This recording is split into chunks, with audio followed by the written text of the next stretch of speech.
الرحمن الرحیم۔ صحابہ اکرام کے ہم 20 خواب آپ سے ذکر کر رہے تھے۔ 15 خواب کا تذکرہ آپ نے پچھلے دروس کے اندر سنا۔ آج خواب نمبر 16 سے خواب نمبر 20 تک آپ کے سامنے ذکر کیا جائے گا۔ خواب نمبر 16 ایک عورت کا خواب ہے جس نے رسول اکرم صلی اللہ تعالی علیہ وسلم کی موجودگی میں خواب دیکھا۔ مسند احمد کی روایت ہے۔ حضرت انس بن مالک رضی اللہ تعالی عنہ فرماتے ہیں کہ ایک عورت اللہ کے رسول صلی اللہ تعالی علیہ وسلم کے پاس آئی اور اس نے کہا کہ یا رسول اللہ، میں نے آج خواب میں بہت عجیب و غریب چیز دیکھی ہے۔ میں نے دیکھا ہے گویا کہ میں جنت میں داخل ہو رہی ہوں اور میرے بعد اچانک جو ہے دھڑام سے بہت زور کی جنت میں آواز آئی اور جس کی وجہ سے جنت ہلنے لگی، حرکت میں جنت آ گئی۔ پھر اس کے بعد میں نے دیکھا کہ فلان آدمی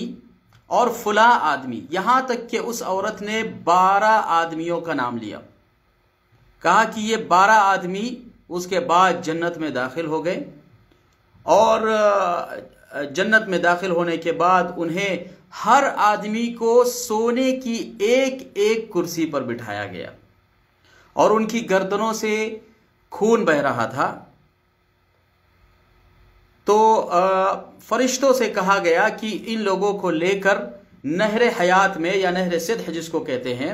اس میں لے جاؤ اور اس میں ڈبکی لگا کر انہیں دوبارہ واپس لے کر آؤ۔ چنانچہ ان 12 اشخاص کو نہر حیات میں لے جایا گیا، وہاں ان کی ڈبکی لگائی گئی۔ پھر اس کے بعد انہیں جو ہے خاکستری مائل، سیاہی مائل جو ہے کپڑے پہنائے گئے اور پھر سونے کی کرسیوں پر بٹھایا گیا اور طرح طرح کے انواع کے ان کے سامنے پھل اور فروٹ لگائے گئے۔ تو جس وقت یہ عورت نے خواب دیکھا، اللہ کے نبی صلی اللہ تعالی علیہ وسلم نے ایک لشکر جو ہے روانہ کیا تھا جس کو سریہ کہتے ہیں۔ تو جن افراد کے اس عورت نے نام لی وہ افراد اس لشکر میں، اس سریہ میں جنگ کے لیے گئے ہوئے تھے۔ تو وہ عورت اللہ کے نبی صلی اللہ تعالی علیہ وسلم سے خواب بیان کر رہی تھی کہ آج رات میں نے یہ خواب دیکھا کہ 12 افراد کو جنت میں ایک ساتھ دھڑام کر کے داخل کیا گیا اور پھر انہیں بالکل نہلا دہلا کر انہیں جو ہے سونے کی کرسی پر بٹھایا گیا اور پھر ان کے سامنے جو ہے طرح طرح کے میوے رکھے گئے۔ ان کے چہرے ایسے چمک رہے تھے گویا کہ 14ویں کا چاند ہو۔ پھر ان کے سامنے رطب کی کھجوریں رکھی گئی، مختلف قسم کے پھول رکھے گئے اور سونے کے برتنوں سے ان کا استقبال کیا گیا۔ نبی پاک صلی اللہ تعالی علیہ وسلم نے جب یہ خواب سنا تو آپ خاموش رہے، آپ نے کچھ نہیں کہا۔ پھر راوی حدیث کہتے ہیں حضرت انس بن مالک رضی اللہ تعالیٰ عنہ کہ ایک شخص مدینہ منورہ کے باہر سے خوشخبری لیتا ہوا آیا اور اللہ کے نبی صلی اللہ تعالیٰ علیہ وسلم کے پاس آ کر کہا کہ یا رسول اللہ، جو سریہ آپ نے جنگ کے لیے بھیجا تھا مسلمانوں کی اس میں فتح ہو گئی ہے الحمدللہ، لیکن مسلمانوں کے 12 آدمی اس میں شہید کیے گئے ہیں، مار دیے گئے ہیں۔ اور پھر اس شخص نے ان 12 آدمیوں کا نام پیارے حبیب صلی اللہ تعالی علیہ وسلم کو پیش کیا۔ جب نبی پاک صلی اللہ تعالی علیہ وسلم نے وہ نام دیکھے تو وہ عورت جس نے خواب بیان کیا تھا اسے دوبارہ بلا بھیجا اور کہا کہ اس عورت کو حاضر کرو جس نے خواب سنایا تھا۔ چنانچہ وہ عورت لائی گئی۔ اللہ کے نبی صلی اللہ تعالی علیہ وسلم نے فرمایا کہ اپنا خواب دوبارہ بیان کرو۔ راوی حدیث کہتے ہیں حضرت انس بن مالک رضی اللہ تعالیٰ عنہ کہ اس عورت نے اپنا خواب بیان کیا اور ہم اپنی آنکھوں سے دیکھ رہے تھے کہ جو کیفیت اور صفت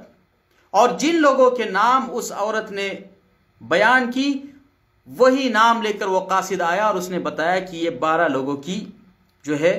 سریے کے اندر وفات ہوئی ہے۔ تو میرے عزیز بھائی اور دوستو، یہ صحابہ اکرام کی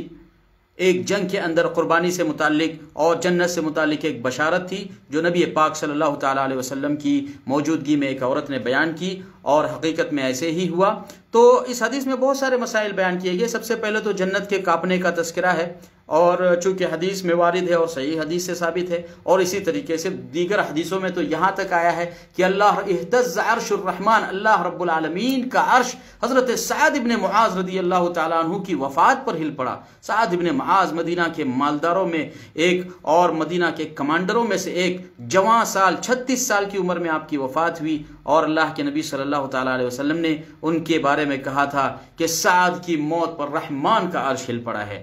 اور مدینہ منورہ میں مسجد نبوی سے لے کر بقیع قبرستان تک ان کے جنازے میں 70,000 سے زائد فرشتوں نے شرکت کی، صحیح بخاری کی روایت میں ہے. تو بہرحال اس حدیث میں بھی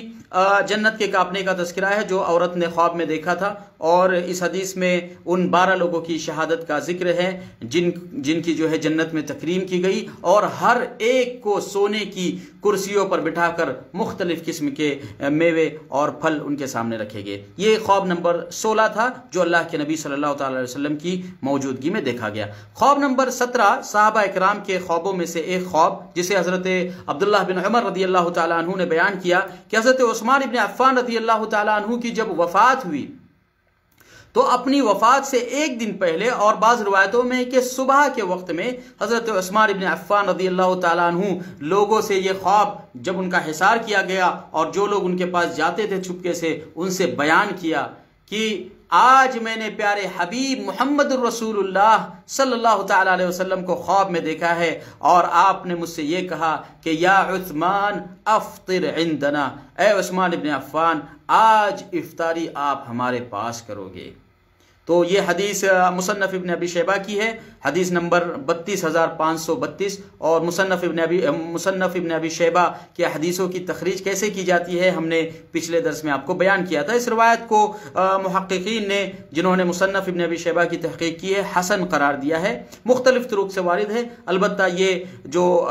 حدیث نمبر 32,532 ہے یہ حسن طریق سے وارد ہے. تو یہ حضرت عثمان ابن عفان رضی اللہ تعالیٰ عنہ کا خواب تھا جو انہوں نے اپنی شہادت سے ایک دن پہلے یا شہادت کی صبح میں آپ نے دیکھا کہ نبی پاک صلی اللہ تعالی علیہ وسلم نے ان سے کہا کہ آج افطار آپ ہمارے ساتھ کرو گے.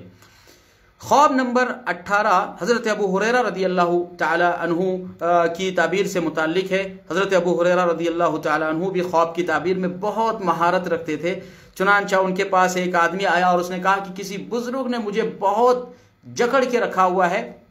تو انہوں نے اس کی تعبیر کی کہ اگر واقعی معنوں میں یہ شیطان کی طرف سے خواب نہ ہو تو اس بزرگ سے مراد ایمان ہے، اور یہ جو جکڑنے والی بات ہے یہ استقامت ہے. تمہیں فتنے کا دور لاحق ہوگا، لیکن فتنے کے دور میں تم اللہ کی توحید پر قائم رہو گے، شرک سے دور رہو گے، اور دین اسلام پر استقامت کے ساتھ قائم رہو گے. تو انہوں نے اس کی تعبیر جو ہے استقامت سے کی. اسی حدیث میں آگے ہیں کہ حضرت ابو ہریرہ رضی اللہ تعالیٰ عنہ تعبیر کے اندر بیان کیا کرتے تھے کہ اللبن فی المنام الفطرہ، اگر کوئی شخص لبن یعنی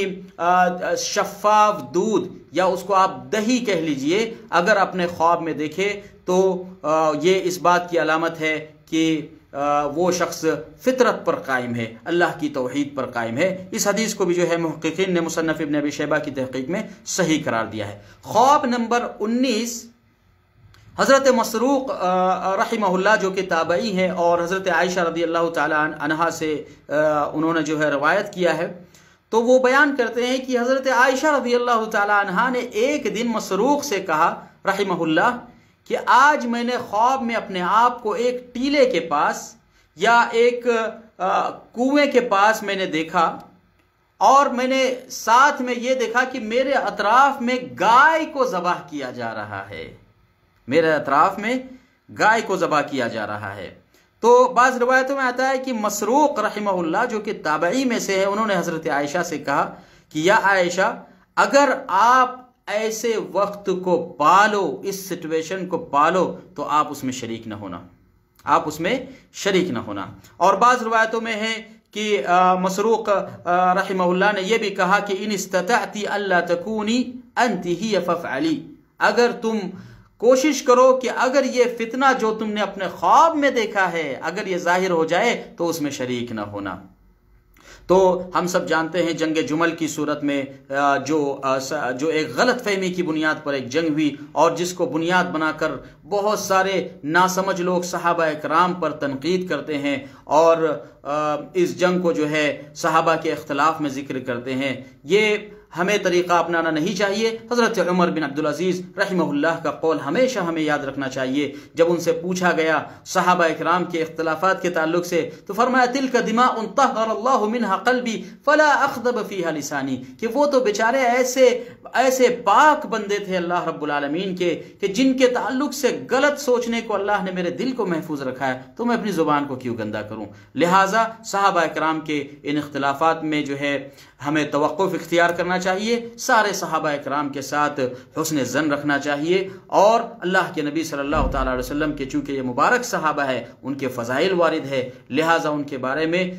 جن مجلسوں کے اندر ان کی برائی کی جاتی ہے ان مجلسوں میں شریک نہیں ہونا چاہیے۔ تو یہ خواب نمبر 19 تھا۔ خواب نمبر 20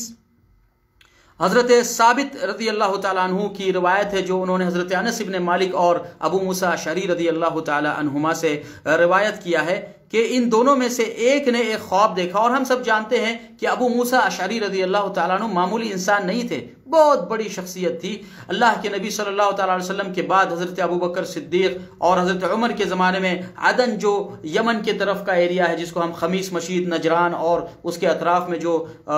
یمن تک جو ایریا جاتے ہیں، تو وہاں کا آپ کو جو ہے گورنر مقرر کیا تھا۔ پھر حضرت عثمان ابن عفان نے ان کو جو ہے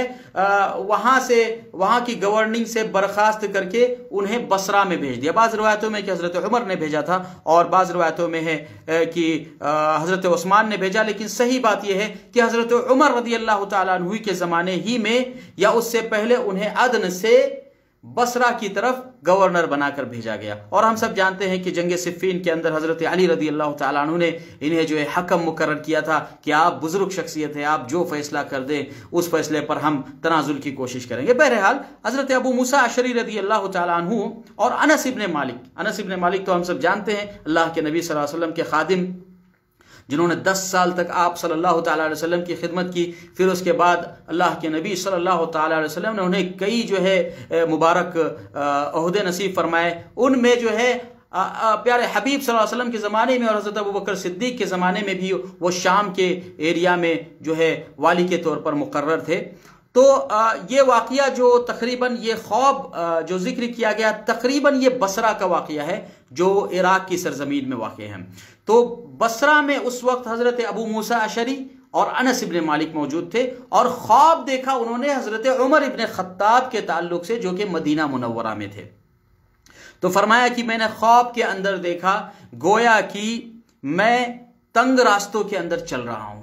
بہت سارے راستے میرے سامنے آئے، فسلکتها حتی انتہیت الی جبل، تو ان راستوں سے گزر کر ایک راستہ صحیح راستہ آیا اور وہ مجھے ایک پہاڑ کی طرف لے جا رہا تھا۔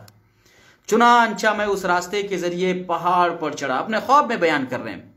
کہ پہاڑ پر جب میں چڑھا تو میں نے دیکھا کہ پیارے حبیب محمد رسول اللہ صلی اللہ تعالی علیہ وسلم اس پہاڑ پر کھڑے ہیں،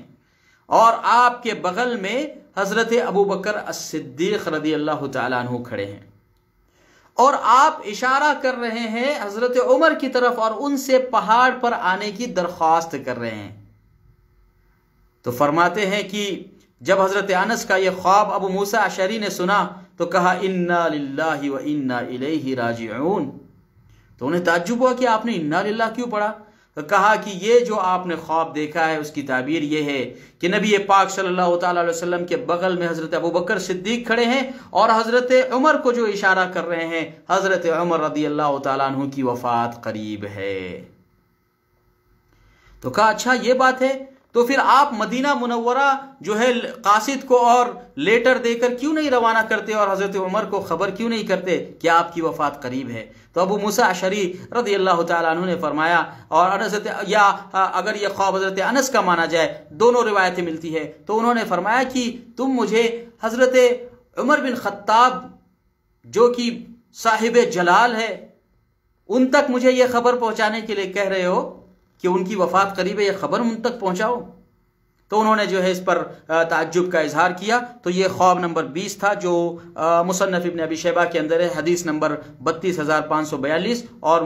مصنف کی تحقیق کرنے والوں نے اس حدیث کو صحیح قرار دیا ہے. تو یہ 20 خواب تھے جو صحابہ اکرام نے دیکھے اور ان کی کبار صحابہ نے یا پیارے حبیب صلی اللہ تعالی علیہ وسلم نے اپنی زندگی میں ان کی تعبیر بیان کی. ان سارے خواب سے ہمارے سامنے ایک بات کلیئر ہوتی ہے کہ صحابہ اکرام کے خواب کتنے نیک ہوا کرتے تھے اور ڈراؤنے خواب سے وہ بری تھے، اور اگر ڈراؤنا خواب وہ دیکھ بھی لے تو وہ شیطان کی طرف سے ہوتا تھا، اور اس کی بہت کم مثالیں ملتی ہیں. لیکن آج ہم اپنے زمانے میں جو خواب دیکھتے ہیں، ہم کمپیئر کریں کہ ہمارے خواب نیکی سے قریب ہے یا بدی سے قریب ہے. ہم کوشش کریں کہ ہم اپنے آپ کو نیک بنائیں، صحابہ اکرام کے طریقے پر بنائیں، تاکہ ہمیں بھی اچھے خواب آئیں، ہمیں بھی بشارت والے خواب آئیں، ہمیں بھی اللہ کے نبی صلی اللہ تعالیٰ علیہ وسلم کی صحبت نصیب ہو، آپ کی شفاعت نصیب ہو. اللہ رب العالمین مجھے اور آپ کو نیک توفیق نصیب فرمائے. آمین. وآخر دعوانا ان الحمد للہ رب العالمین وصلی اللہ علی نبینا محمد وعلی آلہ وصحبہ وسلم تسلیما کثیرا.